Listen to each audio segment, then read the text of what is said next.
Salut à tous! Salut à tous et bienvenue dans ce live spécial Yaoi en l'honneur du mois de la fierté gay. Alors j'espère que ça fonctionne comme d'habitude, hein, vous le savez, vous commencez à me connaître, Facebook ne m'aime pas, fait que je vais attendre d'être sûre que ça fonctionne et que j'ai du monde qui me fasse coucou. Fait qu'aujourd'hui on parle Yaoi. Comme j'ai dit, c'est vraiment pour fêter le mois de la fierté gay. Puis, je me trouve dans une place assez spéciale, en fait. Je pense que si vous assistez à ce live aujourd'hui, vous êtes probablement les premières personnes à pénétrer dans l'antre. Parce que je suis tout simplement dans notre futur espace manga de Québec, à l'Arcane Café, qui ouvre ce samedi. C'est une toute nouvelle boutique qui va mêler comics et manga. Ils auront aussi du yaoi, hein, je vous rassure. Je suppose que vous êtes intéressés au genre si vous êtes là ce soir. Donc, vous avez un tout petit bref aperçu de ce que va être une partie de l'espace manga, mais je vous rassure, il continue par là, c'est super grand, c'est super beau, vous êtes les premiers au courant. Alors, sur cette petite introduction, on va commencer avec ce qui nous intéresse, les yaoi. Donc, je me doute qu'aujourd'hui, je vais avoir des gens qui connaissent déjà très bien le genre, d'autres qui sont complètement novices. Alors, n'hésitez pas, pour ceux qui connaissent déjà le genre, à me partager vos coups de cœur, vos préférés du moment, vos classiques. Ça va permettre à ceux qui voudraient débuter de savoir dans quoi se lancer. Moi, je vais aussi vous partager mes titres préférés, mes coups de cœur. Et puis, allô Marie-Pierre je vois que t'es motivée. Et puis je vais aussi faire une petite explication sur le genre, hein, parce que si certains d'entre vous veulent découvrir, n'ont aucune idée de ce que c'est, on est là aussi pour savoir un petit peu de quoi on parle. Donc un petit historique du genre, une petite explication pour ceux qui seraient complètement novices, puis ensuite on va passer aux recommandations. Puis surtout n'hésitez pas à poser vos questions, à participer comme d'habitude, parce que j'aime ça quand c'est vivant. Puis je vais bien sûr répondre à toutes vos questions ou réagir sur les mangas dont vous allez me parler. Allô Pauline, allô Gilbert, bon retour parmi nous, ça fait plaisir de te voir. Alors, je commence avec une petite explication pour ceux qui se demandent mais qu'est-ce que c'est que cette bête étrange que le yaoi? Donc le yaoi, c'est tout simplement de la romance homosexuelle masculine. Masculine uniquement parce qu'il a un équivalent féminin qui est le yuri, qui est donc la romance homosexuelle féminine.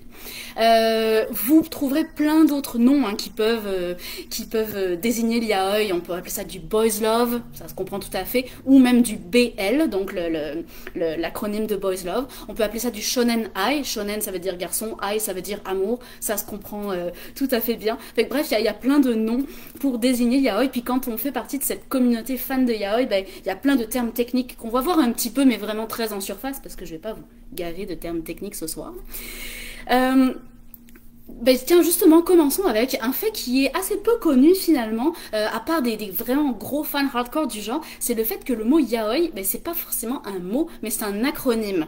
Fait que c'est l'acronyme d'une expression qui est Yamanashi, Ochinashi, Iminashi. Alors non, je ne parle pas chinois, je parle japonais. Et je ne sais pas si certains d'entre vous ont déjà entendu cette expression. Allô Dominique, bienvenue parmi nous. Cette expression un peu compliquée, elle va se traduire par pas de climax, donc d'apogée, de point culminant au récit, pas de chute au récit non plus, et pas de sens à l'histoire.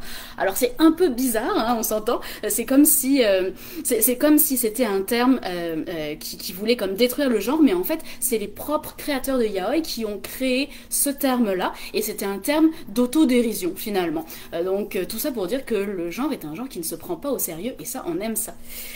Le yaoi, de façon assez étrange quand on n'est pas du tout habitué à ça, il se destine principalement à un public féminin. C'est un genre aussi qui est très populaire dans les doujinshi. Alors encore un mot barbare, les doujinshi sont des productions de manga amateurs. Donc souvent ça va être soit des parodies d'œuvres publiées. Par exemple, vous allez avoir un doujinshi sur les personnages de Black Butler qui vont mettre en scène une romance entre Ciel et Sébastien par exemple. Ou alors ça peut être aussi des créations originales. Mais ce qui est important de retenir là-dedans, c'est que vraiment, le public qui est visé à la base, c'est un public féminin. Puis là, je vais m'adresser à nos auditeurs de ce soir qui seraient des gars qui feraient partie de près ou de loin de la communauté gay. Et moi, j'aimerais ça avoir votre point de vue sur le yaoi, parce qu'il est probablement très différent de nos lectrices féminines. Et je trouve ça très intéressant. Fait que dites-moi un petit peu ce que vous en pensez. Partagez-moi votre point de vue là-dessus. Autre genre qui est un petit peu moins connu que le yaoi ou que le boys love, bah, c'est le men's love. Fait que finalement c'est un petit peu le pendant du yaoi, mais qui est destiné à un lectorat masculin gay. Donc ça va être très différent au niveau des thématiques qui sont abordées que au niveau des styles graphiques. Donc vraiment, je m'attends à ce que vous me parliez un petit peu à la fois de vos lectures, puis à la fois de votre perception du genre. Je trouve ça vraiment super intéressant. Alors voilà, alors là on a encore plein de termes techniques, hein, Michel, Hayden, les Fujoshi, les Fudashin, il y a comme, vous allez voir qu'on va en passer beaucoup, j'en ai quelques-uns qui s'en viennent. Camille, tu dis des fois des personnes disent que les yaoi c'est hard et BL c'est juste de la romance, pas rien de hard. Oui, c'est vrai qu'on pourrait faire une séparation en disant boys love, c'est plus la romance, pas de scène explicite, yaoi il y a des scènes explicites, mais finalement on se rend compte que même une fois qu'on a fait cette séparation là, il y a quand même des genres qui se mêlent, fait que c'est pas tant, c'est un petit peu flou là-dedans, je te dirais. Bara, vas-y, balance les termes techniques, mais on va perdre notre public qui n'y connaît rien, je vous assure. En même temps, vous y connaissez peut-être tous, hein. Je ne sais pas qui vous êtes, à part certains d'entre vous. Ce qui caractérise le yaoi, ça va être, donc, comme on le disait, comme tu l'expliquais, Camille, même si la barrière est un peu floue, on va avoir une partie des yaoi qui vont être avec des scènes explicites, des scènes de sexe, et vraiment réservées à un public 16 ans et plus, des fois 18 ans et plus, mais souvent plus 16, avec un tout petit peu de censure, mais vraiment très très légère. Il y en a qui sont pas censurés du tout, qui vont être vraiment 18+. Puis on a une partie un peu, donc qu'on pourrait appeler boys love, ou shonen ai, qui va être vraiment de la romance, et où il n'y a pas de scène explicite, fait que c'est vraiment pour tout public. Puis dans ce genre de yaoi là, ou de boys love, on va retrouver souvent des thématiques, alors soit ça peut être des thématiques fantastiques, je vais vous en présenter certaines, comme dans des univers parallèles, avec des anges, des démons, des dieux, des kami, n'importe quoi. Soit ça peut être très très réaliste, puis là on va toucher à des sujets beaucoup plus de société. Fait qu'est-ce que c'est être gay au Japon? Comment est-ce qu'on fait pour assumer son homosexualité quand on se découvre gay alors qu'on a 14 ans? Comment est-ce que la famille nous perçoit? Comment est-ce qu'on va expliquer ça à nos amis? Comment est-ce que ça va se passer à l'école, etc. Fait qu'il y a beaucoup aussi de yaoi qui sont très très sociétaux finalement, avec des sujets vraiment intéressants, puis ça nous permet d'en apprendre beaucoup plus sur la perception de la communauté LGBT au Japon. D'ailleurs, si vous avez l'occasion, vous irez sur notre chaîne YouTube, dans notre revue, notre playlist Parlons Japon, qui est présentée par Valérie Harvey tous les mois. Puis ce mois-ci, elle a fait une vidéo vraiment super intéressante sur la perception de la communauté LGBT au Japon. Fait que je vous encourage à y aller. Je pense qu'elle n'est pas encore publiée, mais ça s'en vient là. Fait que n'hésitez pas à aller voir ça. Alors, un petit historique du yaoi et justement de la communauté LGBT au Japon. Ce qu'il faut savoir, c'est que les relations homosexuelles, c'est quelque chose d'extrêmement tabou au Japon. Ça l'a été pendant très longtemps, c'est en train de changer. Heureusement, il y a beaucoup d'actions qui sont prises. Mais le fait un petit peu plus cocasse, c'est que, en fait, à la base, historiquement, c'était quelque chose d'extrêmement bien vu et très accepté. D'ailleurs, c'était notamment dans la caste des samouraïs que les relations entre hommes étaient acceptées. Et on s'entend que les samouraïs étaient quand même perçus comme des gens super classe et hyper respectés. Donc, c'était quelque chose de complètement accepté. Également, au sein des temples bouddhistes, c'était des pratiques courantes. Et dans les troupes de théâtre kabuki. Donc, c'était vraiment quelque chose de super accepté jusqu'à ce que l'Église catholique débarque au Japon au courant du XVIIIe siècle et où ils mettent tous leurs tabous catholiques, puis là ça a été l'hécatombe. À partir de là, les relations entre hommes ou entre femmes sont devenues complètement tabous. Puis comme je disais, c'est heureusement en train de changer, mais le processus est très très long. Si je reviens un petit peu sur le genre yaoi, sur les mangas, c'est ce qui nous intéresse aujourd'hui, mais le genre yaoi... en fait, c'est développé un peu tout au long du XXe siècle, mais il s'est vraiment établi comme un genre à part entière à partir des années 70. Le manga qu'on considère comme le premier yaoi de l'histoire, c'est Le cœur de Thomas de Moto Hagio, qui est une des auteurs des années 70 qui faisaient partie du groupe de l'an 24, avec notamment Ryoko Ikeda, qui est l'auteur de La Rose de Versailles. Donc tout ce groupe d'auteurs femmes qui ont révolutionné le manga dans les années 70. Mais Moto Hagio en faisait partie. Je ne sais pas si certains d'entre vous ont déjà lu Le Cœur de Thomas. C'est un manga qui est encore disponible en version francophone. Puis pour ceux qui lisent en anglais, il y a une anthologie des œuvres de Moto Hagio qui est sortie récemment. Un gros coffret tout blanc magnifique. Et je vous encourage à découvrir si vous voulez connaître un peu l'histoire du genre yaoi. Souvent, les héros d'yaoi, ça va être ce qu'on appelle des bishonen, donc des beaux garçons. Ils vont souvent être jeunes, plus ou moins androgynes, hein, pas du tout hétéronormés. C'est un petit peu comme s'ils représentaient un troisième sexe qui n'existe pas finalement. Alors je vais mettre beaucoup de bémols et de guillemets à tout ce que je dis là, parce que on s'entend que c'est une généralité dans le genre, puis qu'il y a beaucoup de mangas qui vont sortir de ce genre-là, mais c'est un peu la généralité de ce qu'on va retrouver. Donc, ils sont un petit peu considérés, ces personnages. Bonne soirée Dominique, à bientôt. Je pense que t'as pas aimé Yaoi, tant pis. Je ne te convaincrai pas ce soir-là. Ces héros-là sont un petit peu considérés comme des femmes dans un corps d'homme, et non pas comme des hommes gays, ce qui est un peu contradictoire, d'où le fait qu'il y a aussi des mangas qui s'adressent plus à un lectorat masculin gay, comme je disais, le men's love. Et c'est un petit peu, donc, ces mangas, la continuité, comme je disais, de mangas qui ont révolutionné leur époque. Fait dans les années 50, il y a eu Princesse Saphir de Osamu Tezuka. Je sais pas si vous avez déjà entendu parler de ce manga, mais c'était très précurseur. C'était écrit, alors je sais plus l'année exacte, mais c'était au courant des années 50. Et c'était, en fait, Princesse Saphir était une princesse qui avait deux cœurs, un cœur de femme et un cœur d'homme. Et elle était en constante recherche d'identité parce qu'elle avait ces deux cœurs. Donc on s'entend que en plein milieu des années 50, c'était quand même un sujet assez avant-gardiste, puis c'était quand même écrit par Tezuka, le fameux auteur de Astro Boy, l'auteur très très mainstream. Puis il y a eu beaucoup d'œuvres dans ce genre. J'ai parlé de La Rose de Versailles tantôt, de Ryoko Ikeda, les années 70 aussi. Dans La Rose de Versailles, on suivait une jeune femme qui se travestissait en homme afin de imposer ses idées politiques à la cour, parce qu'en tant que femme, elle n'arrivait pas à faire entendre sa voix. Donc voilà, c'est tout ce genre de mangas qui ont... Ah, je vois qu'on a une fan de Princesse Saphir. Merci, Amy. Ah, mais c'est Valérie en plus, je pense. Allô. Alors, donc... En fait, finalement, les héros d'yaoi sont, comme je disais, souvent des bishonen, des beaux garçons, mais qui vont être un peu comme des femmes dans un corps d'homme.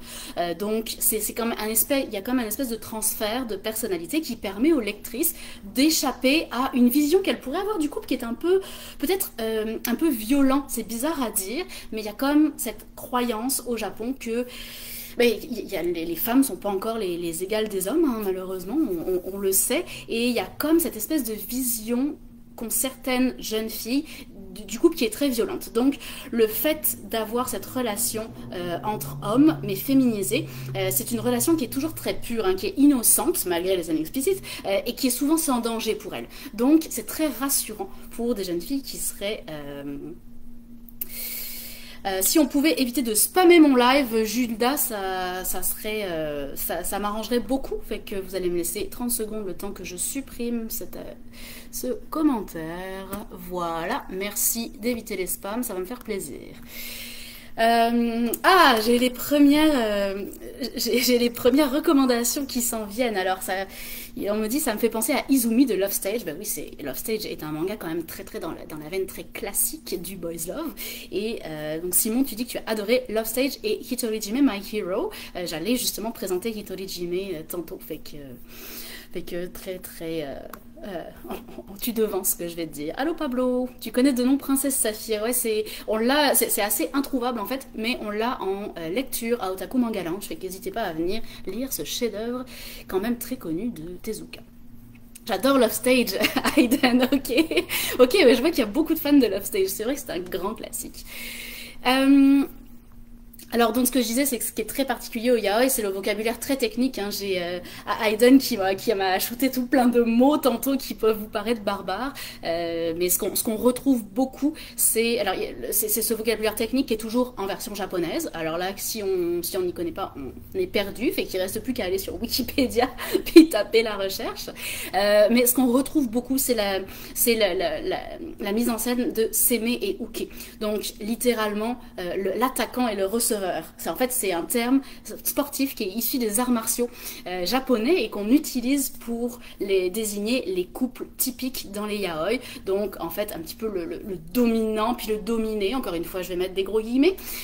Donc le uke qui est le receveur est souvent ultra féminisé, alors que le seme, lui, ça va être une sorte de prince charmant. Donc comme je disais, c'est assez inoffensif hein, comme manga et très très rassurant. Aiden, tu as la collection complète des backstage. Eh bien, tu vois, je l'ai jamais lu. Ça m'arrive aussi, hein. J'ai pas lu tous les mangas de la planète, loin de là, même si j'en ai lu beaucoup. Simon, tu as acheté Ten Count et Sekaiichi Hatsukoi, encore deux monstres de classiques. Alors Ten Count, on est sur un public quand même 16 ans et plus. Sekaiichi Hatsukoi, si vous voulez vous lancer dans le genre, c'est vraiment du très très classique, un peu comme Love Stage. Puis on est vraiment sur du tout public, c'est très très mignon.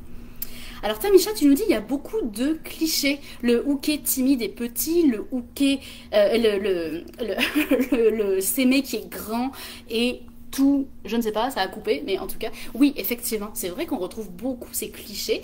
Ce que j'aime dans les nouveaux yaoi qu'on reçoit depuis quelques temps, c'est que on est en train de sortir de ces clichés et d'avoir des personnages qui sont beaucoup plus intéressants. Vous allez voir que je vais vous en présenter certains qui sont vraiment intéressants au niveau de la construction des personnages. Ah, on me parle de Given, je l'attendais. Qui a lu Given ou écouté Given? Est-ce que tu as aimé ça, Virginie? Moi, j'ai beaucoup aimé Given, justement, j'allais vous en parler aujourd'hui. Même chose, je reviens là-dessus. Alors on a aussi les termes de alpha et d'oméga avec le Omegaverse qui nous donne un univers avec encore une fois des dominants, des dominés. Bref, il y a toute une communauté c'est un milieu un peu fermé quand on veut se lancer dans le genre, et c'est pour ça que ça me tenait à cœur de faire découvrir le genre et d'essayer de vous montrer que on peut aussi trouver des mangas qui sont très faciles d'accès dans le genre. Moi, tout le monde aime Given, yes, moi aussi. Amy, tu dis personnellement, oulala, il y a plein de commentaires, j'arrive plus à suivre. Tu dis personnellement, j'arrive plus à trouver ton commentaire, il est perdu. Et ben je le trouve plus, je suis désolée Amy. Given, c'est un de tes yaoi du moment. Oui, vraiment, c'est vraiment excellent. Et puis encore une fois, vraiment tout public, très mignon. Je continue, j'avais une petite anecdote comme ça à laquelle j'avais pensé, c'est que je ne sais pas si vous saviez, mais à Tokyo, dans Ikebukuro, qui est un des quartiers de Tokyo, il y a une rue qui s'appelle Otome Road, ça se traduirait par la route des filles, si vous voulez, et puis c'est consacré uniquement à des librairies yaoi à perte de vue. Donc, pour les fans du genre, mettez ça sur votre liste d'adresses pour quand vous irez à Tokyo. Également, ce qui est le fun en ce moment, c'est que la thématique LGBT a été reprise dans d'autres genres que le yaoi. Fait qu'on va voir des œuvres comme Le mari de mon frère, par exemple, qui est un seinen. C'est ça parle beaucoup d'un phénomène de société, mais on n'a pas de relation yaoi vraiment. C'est pas un yaoi, c'est un seinen.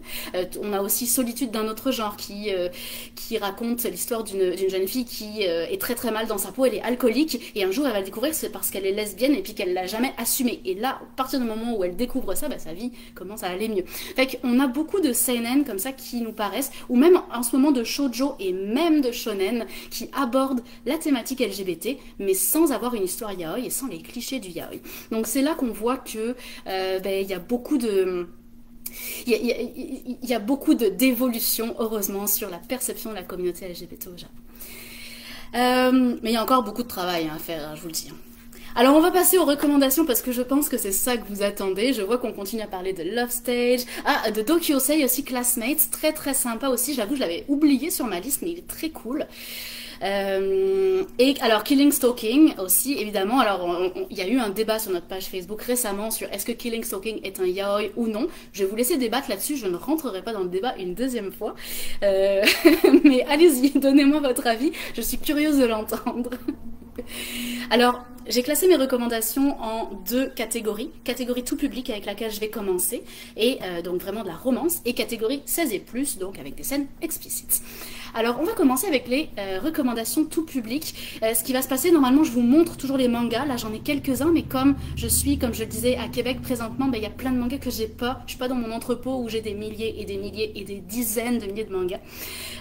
Donc je pourrais pas tous vous les montrer, mais après ça je vais aller vous mettre les références sur l'introduction du live, puis comme ça vous pourrez retrouver tous les titres des mangas si jamais il y en a qui vous intéressent. Alors, je veux le débat. Le mari de mon frère, 10 sur 10, mais c'est pas, mais c'est pas un yaoi, dit Aiden. Oui, ok, c'est sûr. Mais c'est vrai que c'est un excellent. Honnêtement, si vous voulez lire quelque chose sur la thématique LGBT, mais sans forcément rentrer dans le yaoi, lisez Le mari de mon frère, c'est magique. Yuri on Ice, oui, alors Yuri on Ice effectivement qui est un manga de sport, mais on va retrouver cette thématique yaoïste. On parle de Coyote, de Shangri-La, Haruo, Daite, Ita, je ne connais pas. Voilà, je suis désolée. Mais voilà, pour ceux qui veulent découvrir, prenez les références. Alors donc je commence avec mes recommandations tout public. Je commence avec The Bride of the Fox Spirits. Je sais pas si vous connaissez celui-ci. C'est... Oups, attendez, voilà, ça va être mieux comme ça. Donc, The Bride of the Fox Spirit, qui est un one-shot qui est écrit par Riito Takarai, donc une des auteurs classiques de yaoi les plus connus, c'est notamment l'auteur de Ten Count. Et elle nous livre ici donc un yaoi qui se passe dans un monde fantastique rempli de kami et de yokai. Et donc on suit un personnage, un gars en fait qui va se retrouver, je vais vous montrer un petit peu le dessin, qui va se retrouver au milieu d'un mariage entre deux divinités par hasard, parce qu'il se réfugiait dans un temple parce qu'il pleuvait. Puis donc c'est donc l'esprit renard, puis l'esprit renard de Maléfique, c'est leur, voilà, vous le voyez ici, c'est leur mariage. Sauf que il arrive un petit peu à brûle-pourpoint, puis par différents hasards, il va se passer qu'il va faire un truc qui va prendre la place de l'épouse. Donc il va devenir l'époux du dieu renard, et par ça, il est obligé d'accomplir ses devoirs d'épouse, mais il n'est pas une épouse. Et donc on va explorer un petit peu toute la relation entre les deux, avec le premier au début qui est comme mais moi j'ai rien demandé, je suis là par hasard, je ne veux pas être ta femme, puis finalement les deux personnages qui vont apprendre à se connaître. Ce qu'elle fait avec Riito Takarai, c'est que ces scénarios sont très très bien construits, comme tu lis ça puis il y a aucune, c'est très très fluide là, il y a aucun moment où ça t'accroche, où tu trouves ça trop long, où tu trouves qu'au contraire elle allait trop vite, c'est très très bien. Ah Gilbert, tu dis que je t'avais déjà recommandé The Bride of Fox Spirit, ça me fait plaisir que tu aies aimé ça. Et tu avais aimé Seven Days, oui, qui est également de Riito Takarai si je me rappelle bien. Très très bon manga en 2 volumes également, où on suit un couple pendant tous les jours de la semaine. Alors ensuite je passe sur un manga qui est beaucoup plus récent que Bride of Fox Spirit, c'est avec un titre qui est quand même assez drôle, c'est Fluff c'est imprononçable. Fluff for the Flightless. Donc Fluff for the Flightless, encore une fois, comme dans Bride of the Fox Spirit, on est dans un monde fantastique où il y a des dieux qui sont vénérés, et tout le monde, en fait, tous les personnages de ce monde sont tous des anges, et ils ont tous des ailes, sauf que certains d'entre eux ont comme des ailes atrophiées, comme ça, toutes petites, noires, qui fait qu'ils ne peuvent pas voler, et donc ils sont considérés comme des êtres inférieurs. Ça va être le cas de notre héros. Et à cause de ça, il n'a pas réussi à trouver sa place dans la société, mais on va lui trouver une place comme le garde du corps d'un dieu qui vit sur une montagne très très reculée, puis donc il va aller prendre la place qui lui est due, et ce dieu est quand même très cute, parce que vous allez voir que c'est une boule de poils. Il faut que je le retrouve, parce qu'il est, voilà, il est là. Il est quand même juste très très cute. Sauf que cette boule de poils peut évidemment se transformer en bel homme musclé et beau garçon. Et donc, il va s'installer une relation entre le dieu et son serviteur. Donc c'est Fluff for the Flightless. J'ai réussi à le dire. Donc Given, on en a parlé un petit peu déjà. Je l'ai. Oui, je l'ai. Given, gros succès du moment. D'ailleurs, ça m'étonne, ça me fait penser à Yarechin Beach Club parce que c'est sorti à peu près en même temps. Puis ça m'étonne que personne n'ait encore parlé de ce titre-là. Et je sais pas s'il y a des fans de la série dans le coin. Donc Given, encore une fois, yaoi tout public où on suit un gars qui est passionné par le basketball et la guitare, mais dont les passions se sont un petit peu éteintes au fil des années. Puis un jour, il va croiser la route d'un band de rock. À qui il va manquer un guitariste. Enfin, il leur manque pas un guitariste tout de suite, mais bref, il va comme intégrer le groupe et il va en fait se découvrir gay à ce moment-là. Et puis donc on va suivre en fait plein de membres du groupe. Il y a comme c'est comme une espèce de joyeuse cacophonie là-dedans. C'est une espèce d'auberge espagnole. C'est vraiment le fun. Tout le monde a l'air de s'éclater. La vie est belle, avec évidemment ses déconvenus. Mais ce qui est le fun, c'est vraiment la personnalité de tous les personnages différents qui on me dit, j'adore Yarechin, plus de volumes qui sortent. Comment ça, plus de volumes qui sortent? Tu attends le nouveau, c'est ça? Je sais que le nouveau Given va bientôt sortir. Hein. Il est en chemin. Je pense que vous pouvez déjà le précommander sur le site web. Alors, un qui est passé probablement complètement inaperçu. Ah, allô Arancha. J'espère que tu vas aimer Given. Un qui est passé complètement inaperçu, je ne pense pas qu'il y ait d'adaptation animée, mais moi j'ai vraiment beaucoup aimé. C'est Goodbye Irony Dress. Qui est un manga où on suit en fait un gars qui est assez peu typique des héros habituels de yaoi. Il est un petit peu plus vieux, il n'est pas forcément beau garçon, il est assez ordinaire. Et en fait, un jour dans la rue, il va croiser ce jeune homme qui est un étudiant de cégep et qui est habillé avec un uniforme féminin. Vous savez qu'au Japon, quand on va à l'école, on a un uniforme. Hein. Si vous lisez des mangas, vous le savez forcément. Il est habillé avec un uniforme féminin, ce qui ne choque absolument pas notre héros. Mais par contre, ce qui le choque, c'est qu'il n'a pas du tout l'air d'être à l'aise dans cet uniforme. Il est comme vraiment mal à l'aise, puis ça se voit. Fait que là, il comprend pas pourquoi ce gars-là s'habille en fille si ça ne lui convient pas. Il se trouve que ce gars-là habite dans le même immeuble que lui. Il habite avec sa mère. Aiden, tu me demandes si Happy Shitty Life je l'ai lu. Non, je l'ai pas lu. Il est dans la collection d'Otaku depuis longtemps. Puis j'ai comme jamais eu l'occasion. Mais j'avais une de mes employées qui l'avait lu puis qui avait vraiment beaucoup aimé ça. Fait que il faut que je m'y mette. Donc je reprends sur Goodbye Iron Dress. Donc notre héros va se rendre compte que ce jeune homme habite le même immeuble et il va un jour où il pleut, en fait il va le recueillir chez lui pour se changer parce qu'il s'est comme trempé. Il va lui offrir une douche, etc. Puis ça va lui donner l'occasion de sympathiser. Ce qui va se passer, c'est que il va comprendre que ce jeune garçon, le jour où il a fait son coming out auprès de sa mère a tellement été choquée mais n'a pas voulu le dire qu'elle a fait semblant d'être ok avec ça, puis elle en a trop fait. Et entre autres, elle lui a commandé un uniforme féminin sans le prévenir, alors que ça ne lui convient pas, et elle a même féminisé son prénom juste comme ça. Fait que lui, il le vit très très mal, il vit très très mal la relation avec sa mère, et donc c'est grâce à notre héros qui va arriver à se manifester, à sortir de sa coquille. Fait que finalement, on est sur une histoire où il n'y aura pas forcément d'histoire d'amour entre les deux personnages, mais c'est plus comment est-ce que l'un qui est gay assumé va être capable d'aider l'autre à s'assumer entièrement, puis à s'affirmer auprès de sa mère. Donc vraiment un très très beau manga, c'est Goodbye Irony Dress. Alors, on me dit un autre qui n'est pas nécessairement yaoi, mais LGBT, c'est Ouran High School Host Club. Ouais, on est plus en shoujo, mais effectivement, c'est un peu fait pour les fans de yaoi parce qu'il y a plein d'insights, il y a plein de références. Fait que oui, complètement.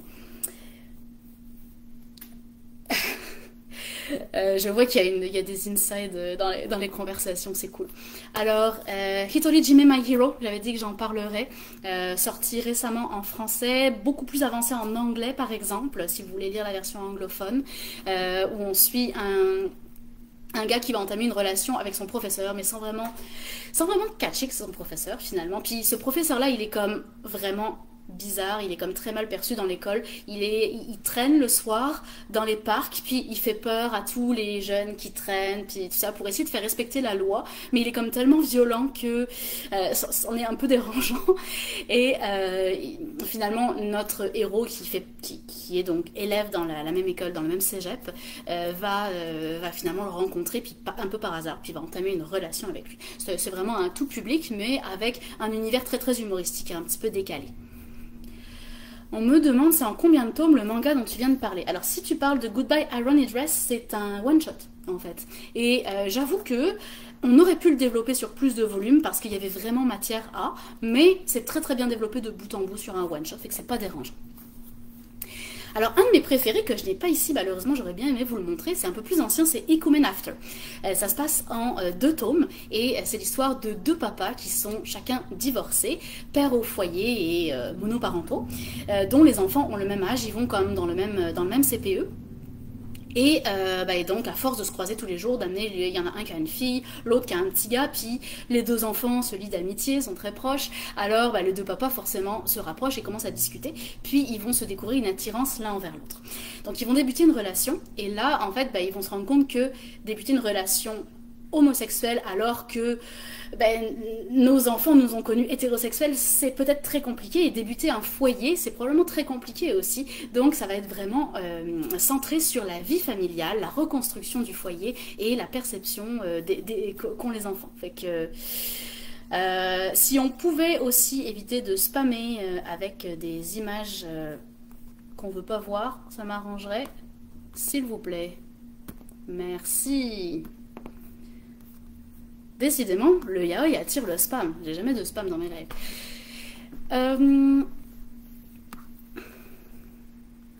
Alors tout le monde dit j'ai adoré, je sais plus duquel vous parlez moi à force, mais je suppose Hitoichime My Hero.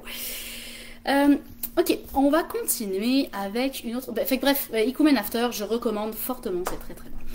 Le fil du destin, même chose, je ne l'ai pas ici avec moi, mais il est sorti très récemment et j'ai beaucoup aimé. On a 2 personnages vraiment intéressants. En fait, je ne sais pas si vous savez, mais il y a une légende traditionnelle au Japon qui veut que quand on trouve son âme sœur, on est relié par un fil invisible c'est un fil rouge qui relie les petits doigts de chacun des personnes qui font partie de ce couple âme sœur. Et d'ailleurs, dans les mariages traditionnels japonais, traditionnellement, symboliquement, il y a un moment où on fait une cérémonie où on entoure un fil rouge qui relie les 2 petits doigts du marié et de la mariée. Et donc le fil du destin, il reprend cette légende traditionnelle japonaise et il met en scène un personnage qui est capable de voir les fils du destin des gens. Alors il est capable de savoir si quand des gens sont en couple, ça va fonctionner ou non. Bien sûr, personne ne sait qu'il peut voir vraiment les fils du destin, et il en a fait son métier. Il est briseur de couple, ou alors au contraire, il est capable de trouver l'âme sœur d'une personne. Et puis un jour, il va rencontrer un gars qui a fait appel à ses services pour se débarrasser d'une fille qui le colle vraiment beaucoup, mais dont il n'a absolument rien à faire. Et donc il va donc lui rendre les services professionnels, mais à force de se voir, ils vont commencer à s'attacher et à commencer une relation. Le truc, c'est que comme notre héros voit les fils du destin, il sait très bien lui-même à qui il est destiné. Alors, il a toujours refusé de s'attacher au client. Mais cette fois ça va être très différent, il va pas être capable de s'en empêcher avec cette espèce de dilemme de je devrais pas m'attacher ou au contraire est-ce que je vais me faire du mal, etc. Fait qu'il y a cette espèce de relation très dilemmique, je ne sais pas si le mot dilemmique se dit, mais en tout cas qui est très très cool. Aiden, tu dis est-ce qu'il y a plus qu'un yaoi à propos du fil du destin? Non, il y en a qu'un.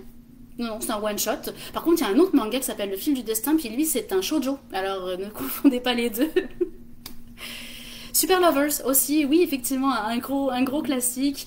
Et on revient au classique, merci Simon, avec Sekaiichi Asuka, Junjo Romantica. Évidemment, Junjo Romantica. Comme s'il y avait un classique yaoi, je pense que ce serait Junjo Romantica. Je vous présente, celui-ci je l'ai sous la main, je vous présente Le Monstre et la Bête. Vous êtes... il a quand même fait beaucoup de bruit quand il est sorti, mais je pense pas qu'il y ait de version animée, corrigez-moi si je me trompe. Et parce que vous savez, hein, je suis beaucoup plus connaissante dans les mangas que dans les animés, fait que des fois je suis pas sûre. Alors dans Le Monstre et la Bête, on a deux personnages qui sont complètement atypiques. Déjà on a un personnage qui est relativement, je vais dire vieillissant, c'est vraiment pas sympa parce qu'il est pas vieux, mais pour un personnage de yaoi, il est très vieux, il a comme 45 ans genre. Fait que je m'excuse pour notre public de 45 ans qui nous regarde, il est pas vieux je vous assure, mais bon, disons que dans les codes du yaoi, il est vieux. Et ce gars-là traverse une forêt et se fait attaquer par une bande de voyous. Et au dernier moment, il est sauvé par la bête qui règne dans la forêt et qui effraie tout le monde. Il y a plein de légendes qui courent à son sujet. Puis en fait, cette bête-là, c'est une bête qui a une apparence hideuse, mais c'est un personnage qui est extrêmement gentil et bienveillant. Il va donc le sauver et il va vraiment s'attacher à notre héros.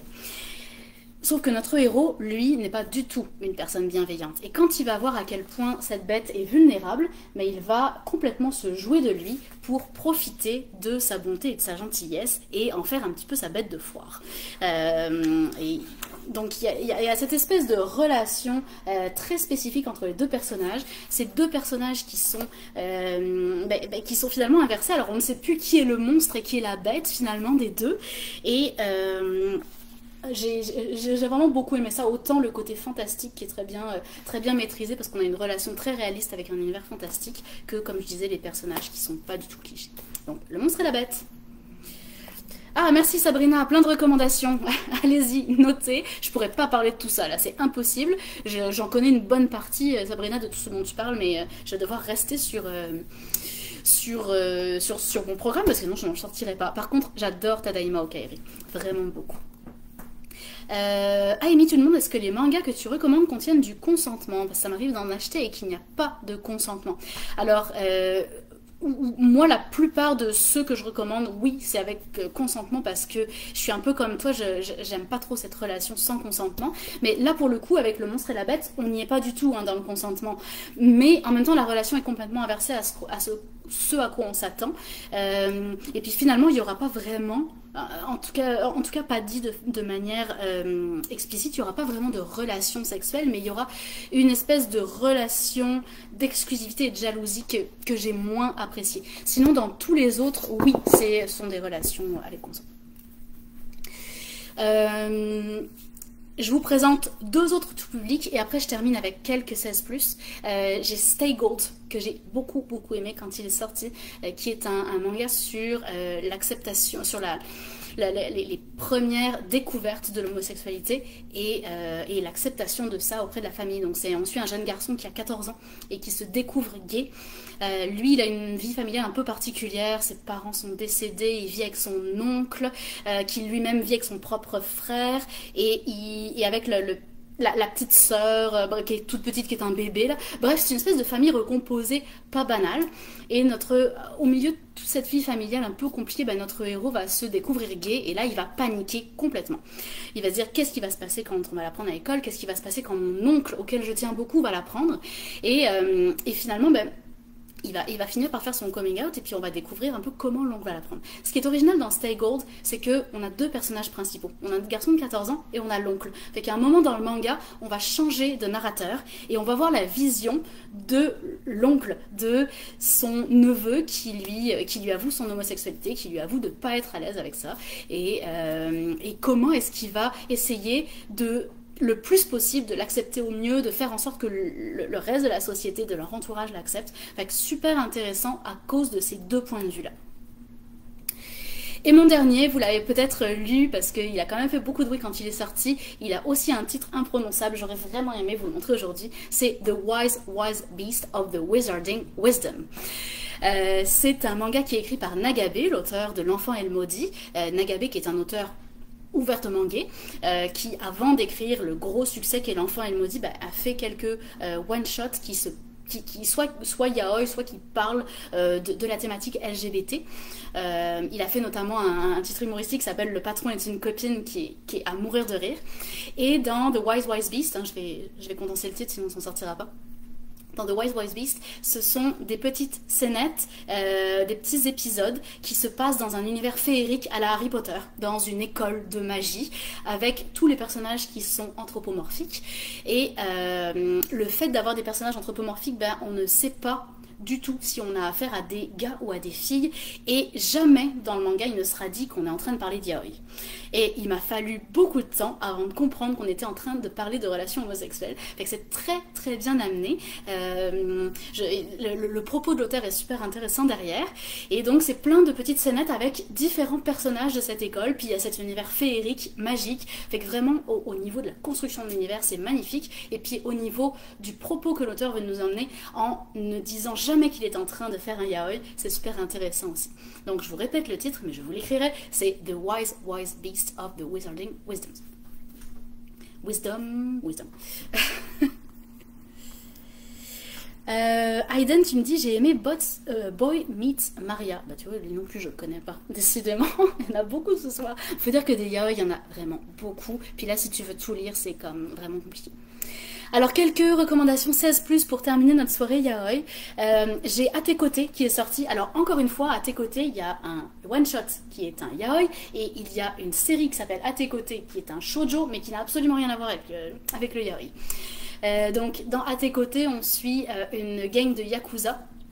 En fait, c'est un fils de yakuza qui est...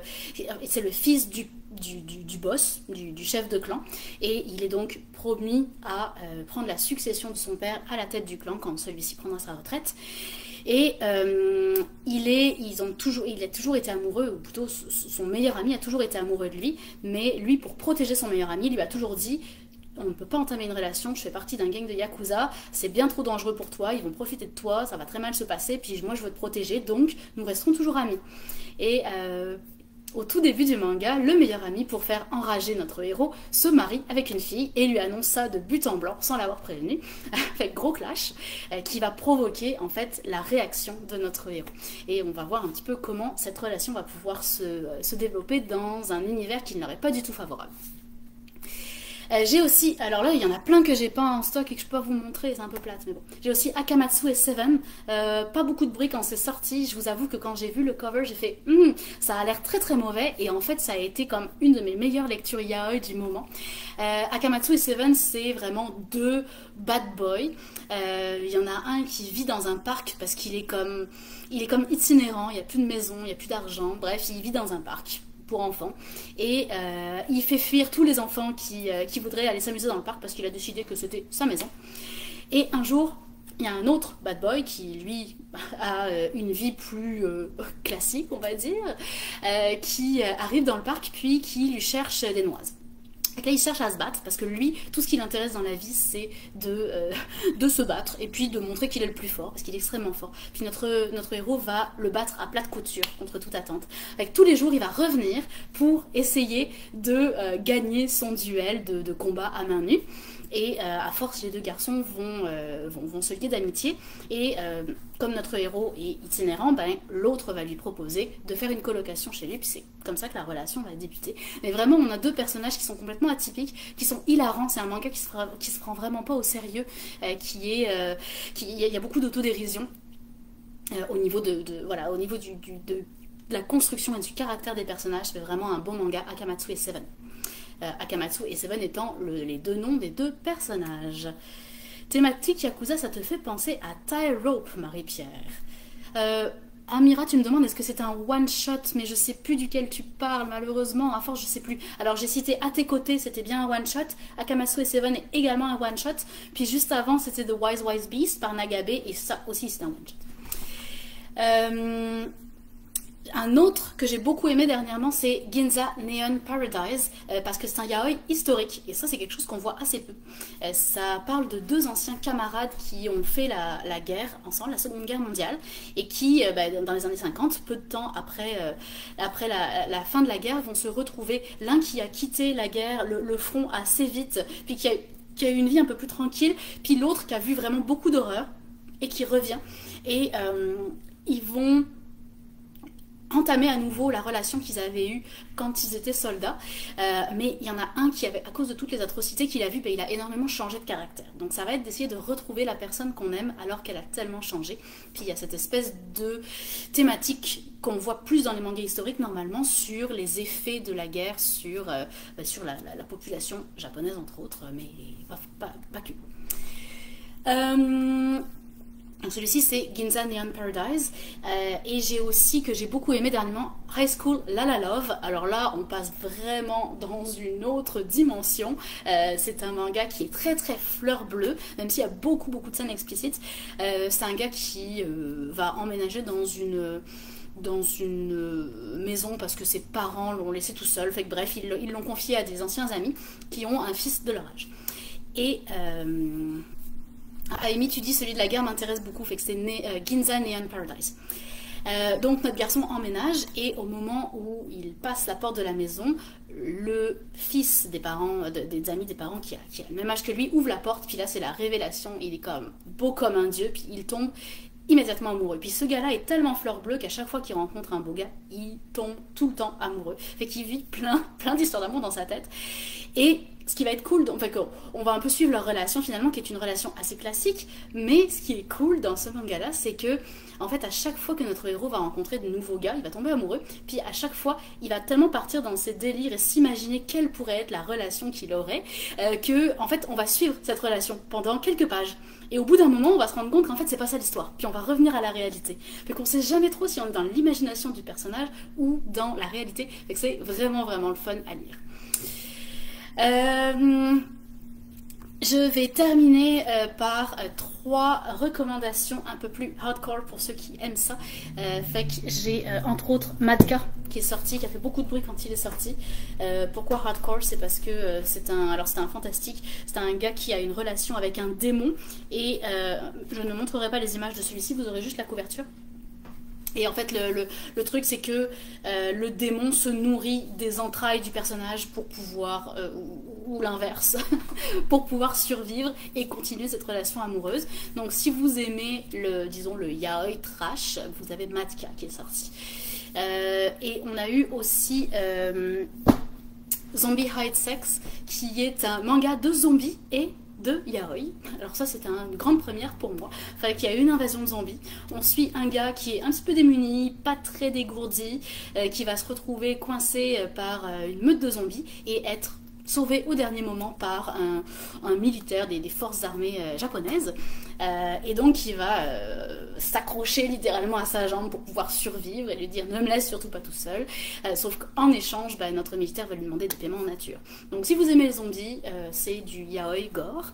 Et puis l'autre, c'est un recueil très original qui s'appelle TTBM pour la compilation de BD gay très bien montée. C'est un recueil, encore une fois, qui se prend pas du tout au sérieux et qui est en fait une espèce de compilation de plein d'œuvres sur le monde gay.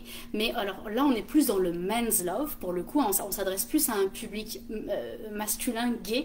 On est quand même aussi dans le trash, mais il n'y a pas que du manga, en fait, il y a plein de BD sur la thématique gay qui viennent de partout dans le monde. Il y a beaucoup d'œuvres japonaises et il y a aussi beaucoup d'œuvres plus artistiques que BD. Donc encore un truc qui est passé assez inaperçu, mais qui est plutôt original et qui amène un petit vent de rafraîchissement. Fait que c'est ça qui va conclure la fin de mon live. J'espère que vous avez apprécié. En tout cas, vous avez super bien réagi. Puis moi, j'aime ça quand il y a du monde qui parle. Fait que c'était très cool. Merci à tous d'avoir assisté à ce live. Vous allez pouvoir retrouver tous les titres des mangas dont on a parlé aujourd'hui parce que je m'excuse pour le manque de visuel. Mais en même temps, bon, le yaoi, je peux pas trop le montrer à l'écran non plus. Fait que vous allez retrouver toutes les références yaoi sur notre page de blog que je vais vous mettre en lien juste après le live sur le post Facebook. Et puis j'espère vous avoir donné plein de conseils de lecture de yaoi que vous allez pouvoir découvrir. Puis pour ceux qui voudraient commencer le genre, j'espère que je vous ai convaincu avec certains titres que vous alliez pouvoir trouver votre bonheur là-dedans et vous y retrouver sans que ce soit trop technique et compliqué. J'ai une dernière question. Je voulais savoir si tu vas faire un live sur les mangas transgenres. Ce n'est pas prévu, Aiden. Ça pourrait être une idée. Par contre, je sais pas si si j'en connais assez pour combler comme 45 minutes de live. Je me pose la question en même temps que je te parle, mais ça pourrait être une idée, je note. De toute façon, on fait régulièrement des sondages où vous pouvez donner vos idées de live pour savoir de quoi vous avez envie qu'on parle, parce que c'est pour vous qu'on fait ça, là, c'est pas pour nous. Fait que n'hésite pas à participer au sondage puis à donner tes idées à ce moment-là. Merci beaucoup à tous d'avoir été présents ce soir. On va se retrouver une prochaine fois pour un prochain live. live. Puis si vous voulez retrouver mes vidéos, vous les retrouvez également sur YouTube où je présente toutes les sorties manga de la semaine, chaque semaine. Ouais, chaque semaine, c'était dans le titre. Donc, merci beaucoup à tous et je vous souhaite une bonne soirée. Salut!